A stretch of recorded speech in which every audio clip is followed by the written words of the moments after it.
Hello guys, welcome to my channel Ilma study. आज मैं आपको करवाऊंगी क्लास 9 का जो आपकी पोयम है क्षितिज आपकी बुक है, उसकी सेकंड टर्म में आपकी पोयम आ रही है। पोयम नंबर 17, बच्चे काम पर जा रहे हैं। ओके, ये आपकी पोयम है। तो स्टार्ट करते हैं अपनी पोयम। बच्चे काम पर जा रहे हैं। कोहरे से ढकी सड़क पर बच्चे काम पर जा रहे हैं सुबह सुबह। तो आपको इससे समझ ही आ रहा होगा कि कोहरे से भरी जो है सड़क थी, उस पर बच्चे काम पर जा रहे हैं। और कब? सुबह सुबह, है ना। और उसके बाद है, मैं आपको एक पैराग्राफ पूरा कंप्लीट करवा देती हूँ, फिर मैं इसका जो आपका मीनिंग निकल रहा है वो बताऊँगी। बच्चे काम पर जा रहे हैं हमारे समय की सबसे भयानक पंक्ति है। यह है कि भयानक पंक्ति क्या है कि इसे विवरण की तरह लिखा जाना चाहिए, इसे सवाल की तरह। हमारे समय की सबसे भयानक पंक्ति है, ये भयानक है, इसे विवरण की तरह लिखा जाना चाहिए, इसे सवाल की तरह, है ना। तो ये हमें पंक्तियाँ कुछ बोल रही हैं। अब यहाँ पर भी लिख देती हूँ, बच्चे काम पर जा रहे हैं। उसके बाद इसको शरणार्थ निकलता है कि राजेश जोशी इसके पोइटर हैं। बताना भूल गई, आई एम सो सॉरी। तो इससे आपका जो है व्याख्या है कि जाड़ों में, मतलब कोहरा क्या होता है, मतलब ऐसे ही होता है ना जाड़े, जैसे सर्दियाँ आ जाती हैं तो उसमें सर्दियों को जाड़ा भी बोला जाता है, ठीक है। सर्दियाँ भी बोली जाती हैं, सर्दियों को जाड़ा बोला जाता है।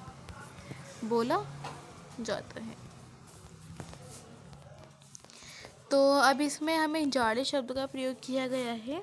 कोहरे से ढकी सड़क पर बच्चे काम पे जा रहे हैं, मतलब जाड़े में ठुठुरते, मतलब बहुत ज़्यादा कपकपाते भरे दिनों में ही, जबकि सड़क कोहरे से भरी हुई है, तब भी सुबह सुबह ही बच्चे काम पर जा रहे हैं, है ना। बच्चे काम करने के लिए जा रहे हैं।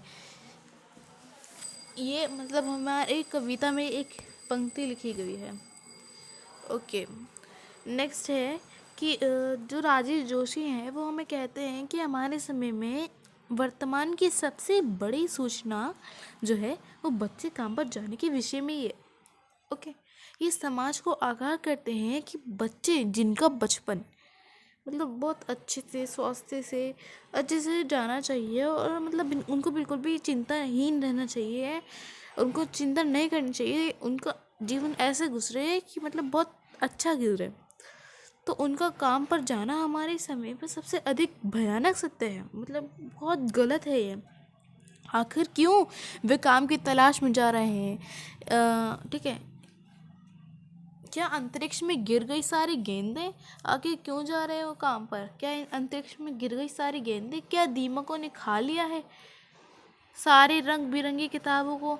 क्या काले पहाड़ के नीचे दब गए हैं सारे खिलौने? क्या किसी भूकंप से ढह गई है सारी मदरसे की इमारतें? क्या सारे मैदान, सारे बगीचे और घरों के आंगन खत्म हो गए हैं एकाएक? ठीक है, ये बोल रहा है। तो इसको आपको पढ़कर ही समझ आ गया होगा क्या बोलना चाह रहा है हमारा कवि जो है। क्या अंतरिक्ष से गिर गई है सारे गेंदें? क्या अंतरिक्ष से सारी गेंदें गिर गई हैं? क्या दीमकों ने खा लिया है सारे रंग बिरंगी किताबों को?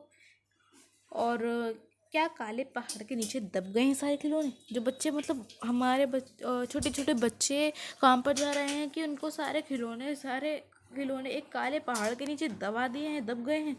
या फिर क्या किसी भूकंप में ढह गई हैं सारे मदरसों की इमारतें कि बच्चे हम अब काम करने जा रहे हैं, ना ही पढ़ने? क्या सारे मैदान, सारे बगीचों और घरों के आंगन खत्म हो गए हैं एकाएक? क्या सारे मैदान, सारे बगीचे, उनके खेलने के हर चीज़ सारी क्या हो गई है? ख़त्म हो गई है। उसके बाद है, तो फिर बचा ही क्या इस दुनिया में? कितना भयानक होता है अगर ऐसा भयानक है। लेकिन इससे भी ज़्यादा ये है कि सारी चीज़ें हस्त मामूल पर दुनिया के हज़ारों सड़कों से गुजरते हैं हुए बच्चे, छोटे छोटे बच्चे, ठीक है, वो काम पर जा रहे हैं। इतने छोटे छोटे बच्चे वो काम पर जा रहे हैं। ये जो है आपकी राजेश जोशी ने चैप्टर लिखा है, ये पोएम लिखी है। यहाँ पर ऊपर लिखा भी है राजेश जोशी। ओके, ये रहा राजेश जोशी लिखा हुआ है। तो ये आपको पोएम अच्छे से समझ आ गई होगी, मैंने बहुत अच्छे से आपको समझाई है और यहाँ पर भी बहुत इजी लैंग्वेज में लिख रखा है।